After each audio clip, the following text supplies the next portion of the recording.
बहुत ज़्यादा पुरानी सोल होने की वजह से, ओल्ड सोल होने की वजह से फेमनाइन के पास बहुत ज़्यादा एक्सपीरियंसेस होते हैं, बहुत ज़्यादा नॉलेज होते हैं और बहुत सारी जानकारियाँ उनके पास इकट्ठी होती है। तो अब फेमनाइन को इसके आगे की जर्नी दी जाती है, यानी कि 3D की जर्नी के बाद 4th डायमेंशन की जर्नी उनको दी जाती है। और यहाँ पर जर्नी वैसी नहीं होती है कि 4th डायमेंशन के बाद वापसी वाली, यहाँ 4th के बाद 5th वाली जर्नी उनको कंप्लीट करनी होती है। तो ये फेमनाइन के लिए एक चैलेंज होता है और फेमनाइन ही है जो इस चैलेंज को पूरा कर सकती हैं।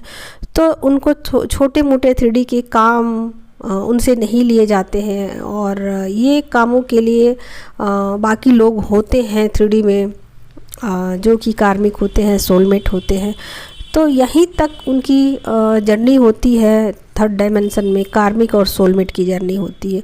और इसके बाद की जो जर्नी होती है वो ट्विन फ्लेम के लिए होती है, स्पिरिचुअल जर्नी होती है, और जो कि फेमनाइन ही कंप्लीट कर सकती है क्योंकि उनके पास बहुत ज़्यादा नॉलेज है, बहुत ज़्यादा पावर्स हैं। ठीक है, तो यहाँ पर फेमनाइन को इसलिए उनकी सारी शक्तियाँ छीन ली जाती हैं ताकि फेमनाइन सब तरफ से अपना ध्यान उन चीज़ों से हटा सके और अपना ध्यान वो वहाँ लगा सके जहाँ कि उनको लगाना चाहिए। तो इस वजह से उनसे सारी शक्तियाँ उनकी है ना वो छीन ली जाती है और ये चीज़ें बिल्कुल डिवाइनली गाइडेड होती हैं। और जितने भी रिश्तेदार हैं, दोस्त हैं, उनसे अलग कर दिए जाते हैं, डिटैच कर दिए जाते हैं, उनको हटा दिया जाता है, किनारे कर दिया जाता है। पैसे मनी के ब्लॉकेजेज उनको दे दिए जाते हैं। ऐसा नहीं है कि फेमनाइन ने कोई अपराध कर दिया है, कोई गलती कर दी है, ऐसी कुछ बातें नहीं है। फेमनाइन को इसके आगे की जर्नी कंप्लीट करनी है और ये चीज़ें उस रास्ते में बाधक हैं। ठीक है, तो ये बाधक ना बने इस वजह से ये चीज़ें उनसे छीन ली जाती हैं। और अगर ये चीज़ें फेमनाइन को दे दी जाएं तो फेमनाइन क्या करेगी, फिर 3D में एन्जॉयमेंट चाहेगी और फिर 3D की चीज़ों में फिर से उन्हीं चीज़ों को रिपीट करेगी जो अब तक करती आई है। ठीक है, तो यहाँ तक बातें आप लोगों को समझ में आ गई होगी कि फेमनाइन की शक्तियाँ क्यों छीन ली जाती हैं। ठीक है, अब रहा सवाल कि अगर वो अपने जो ट्विन फ्लेम जर्नी है उसमें वो आगे की तरफ बढ़ती है तो भी उनके साथ कुछ ऐसे चीज़ें होती हैं जो हिडन रखी जाती हैं, यानी कि पूरी तरीके से ये कोशिश की जाती है कि फेमनाइन को बहुत सारी चीज़ें पता न चले। और ये भी चीज़ें पूरी तरीके से डिवाइनली गाइडेड होती है। उनके पास कुछ इन्फॉर्मेशन इस तरीके के पहुंचाए जाते हैं जिससे कि फेमनाइन एक इल्यूज़न में रह सके और फेमनाइन इसी इल्यूज़न में अपना बहुत सारा टाइम जो है वो पास कर दे या ख़राब कर ले, कहिए ऐसे तो, या फिर कहिए कि उनका टाइम ख़त्म हो जाए, बहुत सारा टाइम। तो जब फेमनाइन के पास बहुत सारा समय नहीं रहेगा तो फेमनाइन फिर अपनी 3D की जो दुनिया है उसकी वास्तविकता को समझेगी और इस बात को समझने की कोशिश करेगी कि अब बहुत सारा टाइम मेरा चला गया है और इन चीज़ों को लेकर वो सीरियस हो जाएगी कि मुझे आगे अपनी जर्नी कंप्लीट करनी है। और अगर उनके पास 3D की बहुत सारी सुविधाएं दी जाएगी, टाइम दिया जाएगा, तो फेमनाइन फिर से डर है कि फिर से उन्हीं चीज़ों में एक बार फिर से न उलझ जाए। तो यही कारण है कि फेमनाइन को शुरुआत में, जर्नी की शुरुआत में उनको बहुत सारे इल्यूज़न होते हैं और इल्यूज़न में उनको रखे जाते हैं। ठीक है, और इसके लिए कोई जिम्मेवार नहीं है, इसके लिए डिवाइनली चीज़ें गाइड की जाती हैं ताकि फेमनाइन के पास कुछ सही से इन्फॉर्मेशन ना पहुँचे। और जब फेमनाइन की अवेकनिंग की जाती है, जब उनको लगता है कि डिवाइन टाइमिंग आ चुका है और उनको सभी चीज़ें पता होनी चाहिए, अब टाइम आ चुका है कि फेमनाइन को सच्चाइयाँ बता देनी चाहिए, तो ऐसा किया जाता है कि फेमनाइन के सामने बहुत सारे सीक्रेट ओपन कर दिए जाते हैं।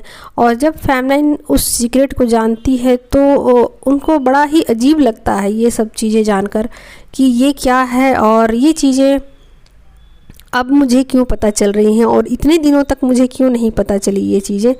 तो ये चीज़ें अगर मुझे पहले पता होती तो मैं ऐसा करती, वैसा करती। ठीक है, तो ये सब बातें सीक्रेट होती हैं और सीक्रेट बातें जो है ना वो टाइम पर ही बताई जाती हैं ताकि फेमनाइन कोई एक्शन नहीं ले सके। ठीक है, तो यहाँ पर फेमनाइन को जब सीक्रेट पता चल जाती है तो फेमनाइन अब सोचने लग जाती है कि अब इसका क्या किया जाए। तो ऐसे में बहुत ज़्यादा वो गुस्से में आती हैं, क्योंकि उनके साथ ऐसा लगता है उनको कि ये सब मेरे साथ धोखा हुआ और ये धोखा क्यों किया गया। तो ऐसे में बिल्कुल वो गुस्से वाले फॉर्म में आ जाती है। आपने देखा ना कि जो काली का अवतार है या काली का जो रूप होता है ना, वो कैसा होता है, बिल्कुल गुस्से वाला होता है। वो ऐसा लगता है कि वो सब कुछ तहस नहस कर देगी और सब कुछ बर्बाद कर देगी, क्योंकि उनको ऐसा लगता है कि ये सब कुछ जो भी हुआ मेरे साथ, एक चीटिंग हुआ, एक धोखा हुआ। तो इस अवस्था में फेमनाइन पहुंच जाती है और ये उनका स्वरूप होता है, काली का स्वरूप होता है उनका।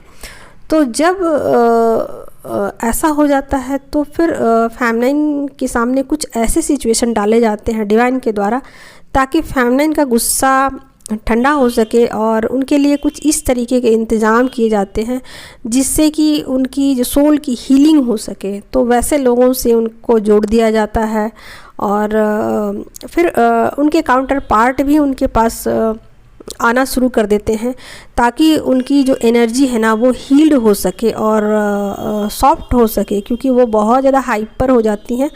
तो ऐसे में जो डिवाइन मस्कुलाइन हैं वो वापस आते हैं और फेमनाइन को आकर के हील करने की कोशिश करते हैं। और जब वो हील करने की कोशिश करते हैं तो इसमें डर होता है कि कहीं फेमनाइन उनको भी ना कुछ हार्म पहुंचा दे, क्योंकि वो बहुत ज़्यादा गुस्से में, फ्रस्ट्रेशन में होती हैं। और फिर वो डिवाइन मस्कुलाइन से रन करना शुरू कर देती हैं और वो नहीं चाहती कि कोई भी उनके साथ रहे, किसी की ज़रूरत, उनको लगता है कि मुझे किसी की ज़रूरत नहीं है। तो इस तरीके से वो फिर क्या करती हैं, उनकी एनर्जी चेंज हो जाती है और वो रन कर जाती हैं डिवाइन मस्कुलाइन से। और फिर डिवाइन मस्कुलाइन ही उनके पास बार बार आते हैं और फिर ये चीज़ें फिर अलग तरीके से होती हैं और धीरे धीरे फिर एनर्जी जो है ना वो कूल होना शुरू हो जाती है। और लेकिन डिवाइन मस्कुलाइन ऐसा नहीं है कि वो आना छोड़ते हैं, वो रेगुलर आते हैं फेमनाइन के पास। एनर्जी वाइज अगर डिस्टेंस है दोनों के बीच, फेमनाइन और मस्कुलाइन के बीच डिस्टेंस है, वो कार्मिक के साथ हैं, तो एनर्जी वाइज वो उनको हीलिंग देते हैं, हील करते हैं उनको। और अगर एक ही छत के नीचे हैं और हस्बैंड वाइफ के रूप में हैं तो वहाँ भी डिवाइन मस्कुलाइन आते हैं और फेमनाइन से बार बार उनके टच में रहते हैं और बार बार उनको हीलिंग देते हैं। और वो फेमनाइन जो है बार बार रन करती हैं और मस्कुलाइन उनसे, ऐसा होता है कि हर बात में उनको लगता है कि फेमनाइन रुष्ट हैं, नाराज़ हैं, तो उनको मनाने की कोशिश करते हैं। तो ये सिचुएशन भी फ्लैक्चुएट करती है, यानी कि जो जर्नी का फर्स्ट पार्ट है उसमें भी फ्लैक्चुएशन रहता है और सेकंड पार्ट है उसमें भी फ्लैक्चुएशन रहता है। दोनों एनर्जी में भी फ्लैक्चुएशन तब तक रहता है जब तक कि ये एनर्जी बिल्कुल डाउन नहीं हो जाती है और बिल्कुल कूल नहीं हो जाती है और दोनों एक दूसरे में मर्ज नहीं हो जाती है। ठीक है, तो इसको ही कहते हैं फिफ्थ डायमेंशन में एंटर करना और जो कहते हैं ना रीयूनियन। ठीक है, तो ये जर्नी का एंड पार्ट है जब फेमनाइन रन करना छोड़ देती हैं और फिर दोनों एनर्जी आपस में एक दूसरे को संभाल लेते हैं और फेमनाइन भी अपनी गलतियों को मान लेती है और मस्कुलाइन भी अपनी गलतियों को समझ लेते हैं और दोनों ही समझ जाते हैं कि ये सब कुछ इल्यूज़न था और चीज़ें होनी ही थी, ऐसी ही होनी थी, तो ऐसी ही हुई हैं। तो अब इन चीज़ों को लेट गो किया जाए और एक सिंपल सी साधारण सी लाइफ को जिया जाए।